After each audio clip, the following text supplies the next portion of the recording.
두 번째 이제 발표를 드리겠습니다. 성문연구원 우주위험감시센터 우주위험연구 실장으로 계시는 신은정 박사님 모시겠습니다. 예, 큰 박수 부탁드립니다.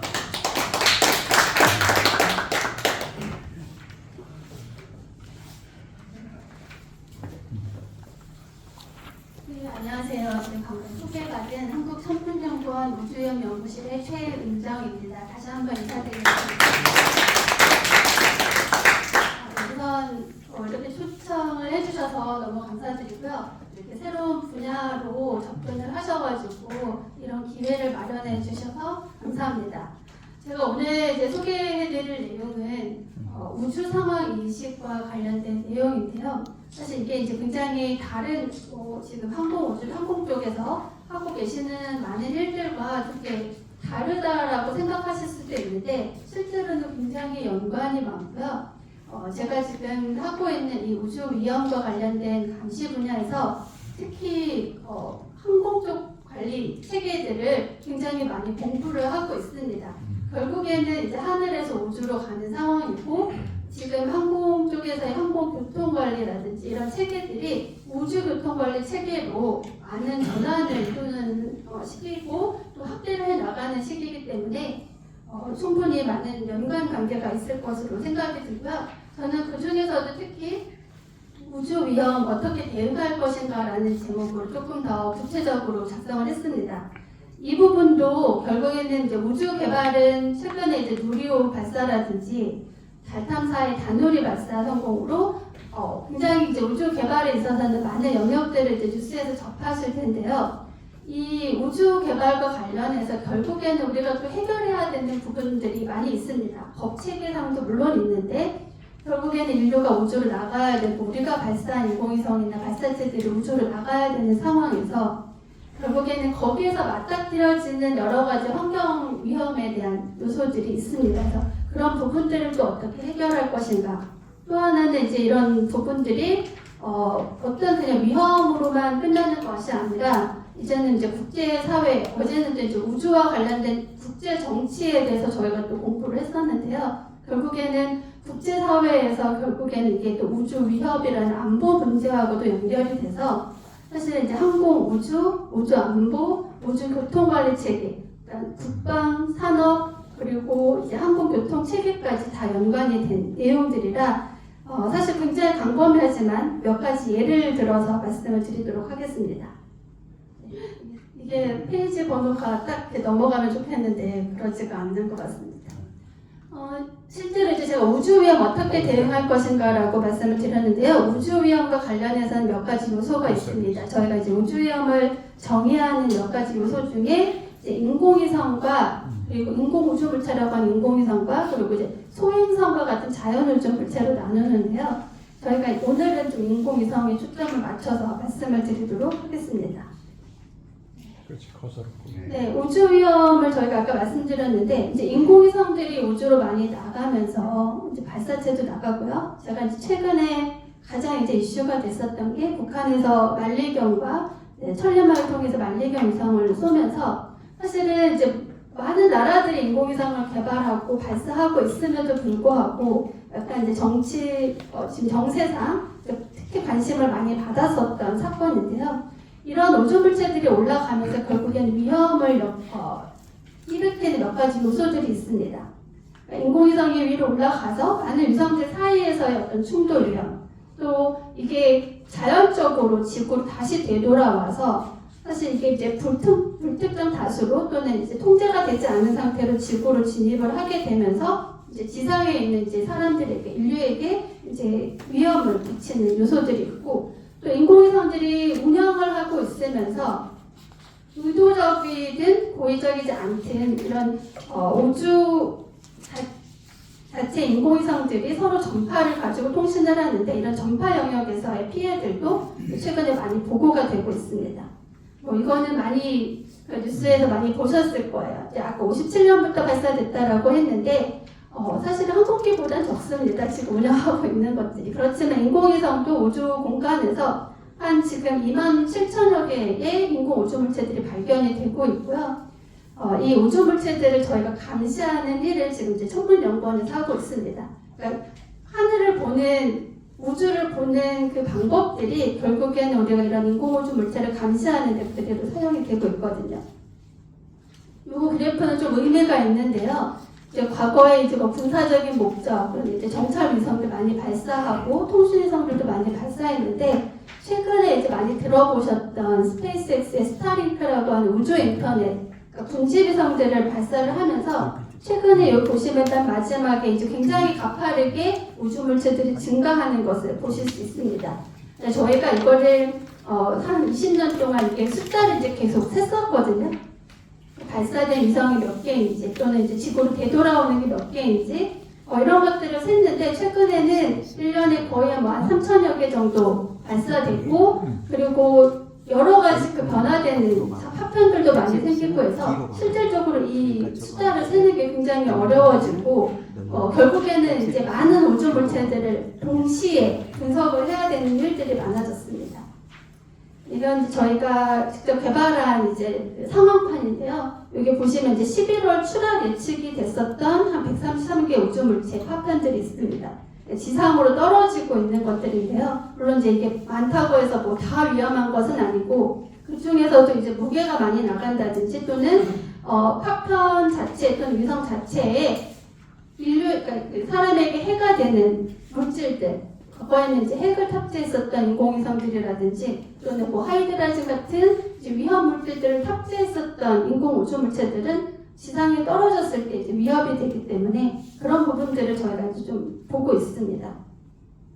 충돌 위험은 아마 여러분들이 그 영화에서 많이 보셨던 우리나라 이제 승리호라는 영화가 있었거든요. 과거에 또 그래비티라는 영화도 있었고 이제 인공위성들이 많이 올라가면서 운영을 하고 있는데 실제로 우주 공간이 굉장히 넓지만 실제로 사용하고 있는 사람들이 사용하고 있는 공간은 또 굉장히 제한적입니다. 특수한 그 궤도들이 있고 여기에 이제 많은 인공위성들이 몰리다 보니까 그리고 도로도 마찬가지잖아요. 굉장히 이제 도로 측면에서도 많이 사용하는 도로들을 붐비고 거기에서 이제 사고들이 많이 일어날 수 있는데 이제 그럴 때 그 인공위성들이 서로 부딪히거나 또는 부딪힌 잔해에 의해서 다시 2차적인 피해를 입거나 이런 일들이 실제로 발생을 하고 있습니다. 그러니까 우주가 굉장히 넓다고 생각하는데 실질적으로 이런 위험들이 굉장히 많이 노출이 되고 있는 상황입니다.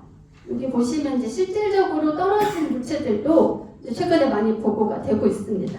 그러니까 정말 떨어졌을까 아니면 피해를 입혔을까 뭐 이런 생각이 드실 수 있는데 저희가 이제 사례 조사를 많이 하고 있고 최근 들어서는 뉴스나 이런 데서 많이 나올 수 있는 게 뭐 과거에는 뭐 도로에 뭐 CCTV나 블랙박스 이런 게 없었다고 하면 최근에는 개인이 찍는 것들도 많고요. 그리고 많은 이제 뉴스를 통해서 보도도 많이 되고 있기 때문에 사례들이 많이 있습니다. 우리 대표적인 사례는 이제 78년까지 거슬러 올라가면 이제 핵을 탑재했었던 러시아 그 정찰위성들이 해난에 떨어져서 그 지역을 방사능 오염을 시켰던 사례인데요. 이 78년에 방사능 오염이 됐는데 제가 한 4년 전에 캐나다 여기 밴프 지역을 갔을 때 그때 이제 그 지역이 방사능 그 오염에서 해제가 돼서 그 호수 지역이 개방이 됐었던 상황입니다. 그러니까 결국에는 이 우주 위험이라는 게 먼 얘기가 아니라 실질적으로 나타날 수 있는 위험이라는 거죠.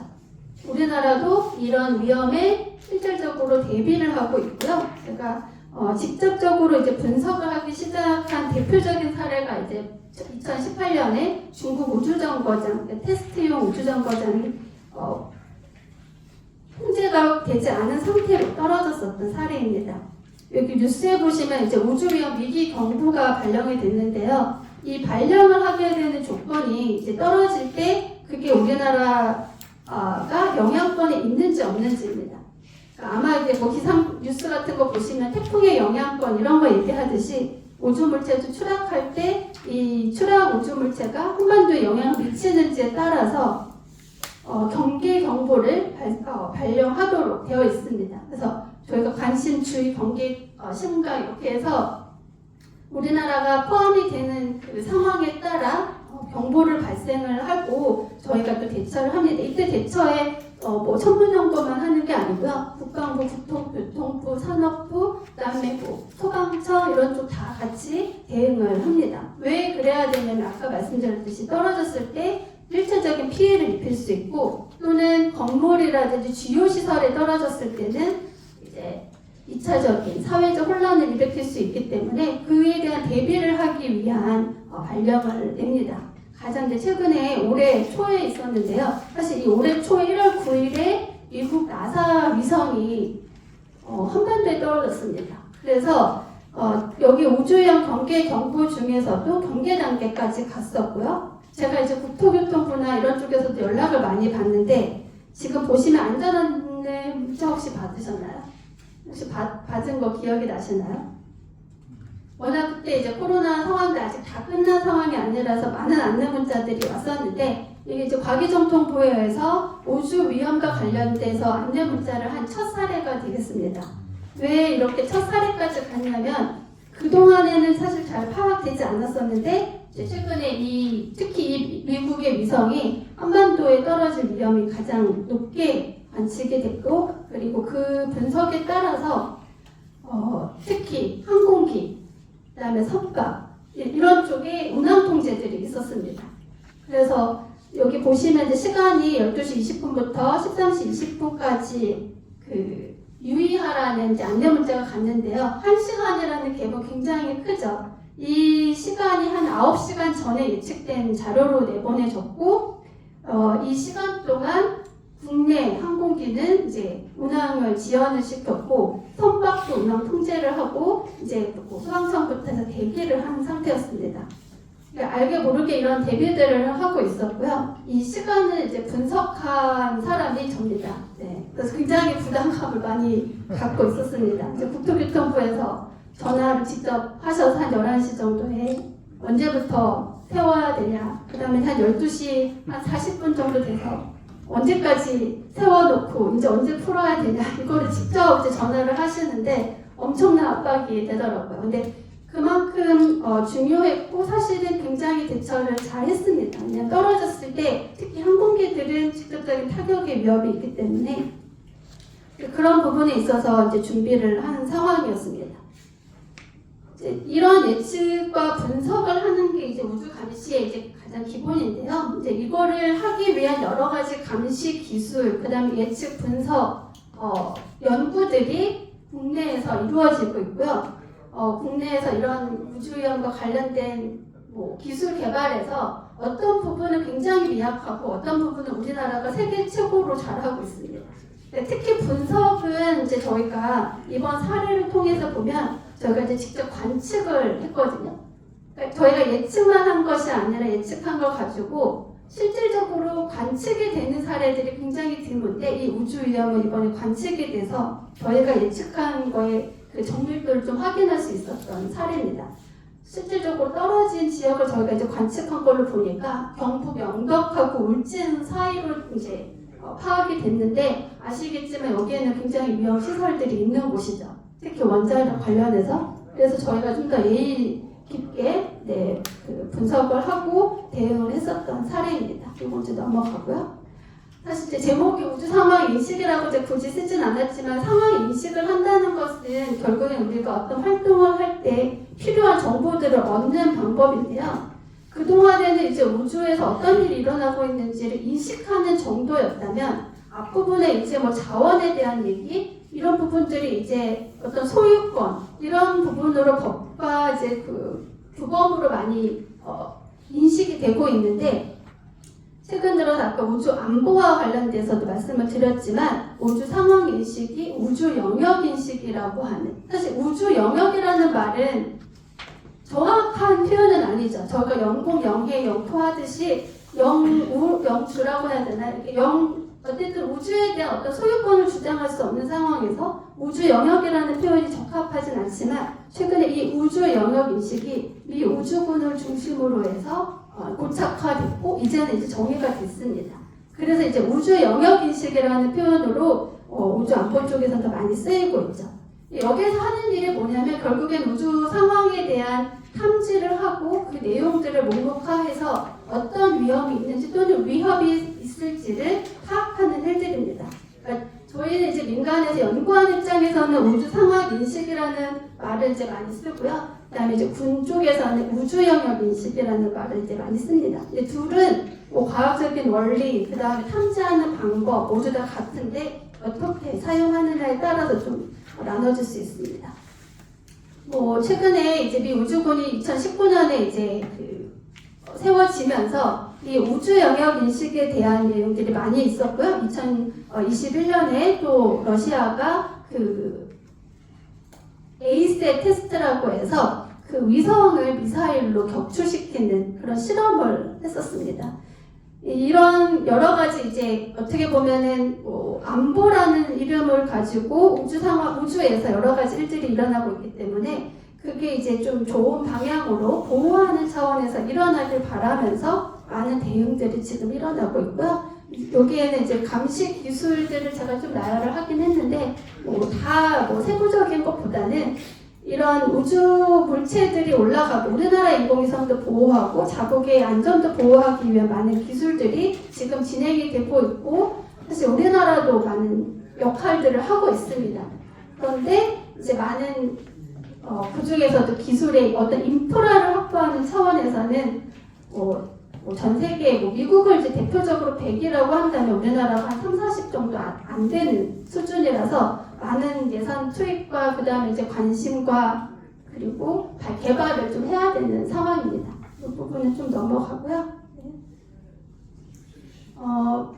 저희가 이제 우리나라에서는 2014년부터 2023년까지를 제1차 우주위험 대비 기본계획이라고 해서 우주위험을 좀 어쨌든 우리가 한번 대비를 해보고 이런 여러 가지 우주 국제 상황에 있어서 우리가 좀 대응할 수 있는 체계를 만들자 해서 우주개발진흥법 내에 우주위험 대비 기본계획에 대한 상황을 담았고요. 그 안에 이제 이런 것들을 전담할 수 있는 기관을 설립을 해서 대응을 해나가자고 해서 새로운 기관을 이제 하는 것이 아니라 아까 말씀드렸듯이 하늘을 우주를 보는 방법들을 가장 잘하고 있는 이제 청년연구원을 대표 기관으로 해서 이 감시 기술 대응 체계를 만들어 나가고 있습니다. 그래서 제가 이제 여기에 오게 됐고요.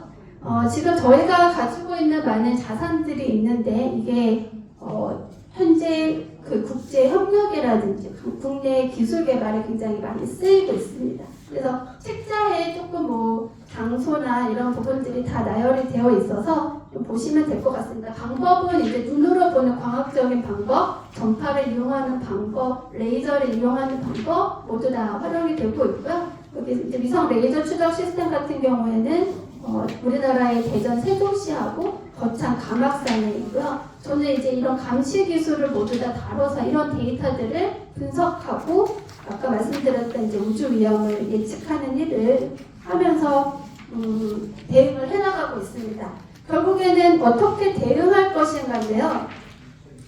우리가 이런 대응하기 위한 노력에 결국엔 인프라를 좀 확대를 해나가야 되는 상황인 거고요. 이 인프라가 현재까지는 이제 지상 기반으로 많이 확대가 되고 있었습니다. 근데 앞으로는 우주 기반, 그러니까 위성이 위성을 감시하는 이제 그런 상황도 앞으로 이제 확대될 것으로 생각이 들고 그렇게 하기 위한 많은 우주 개발들이 같이 진행이 되고 있습니다.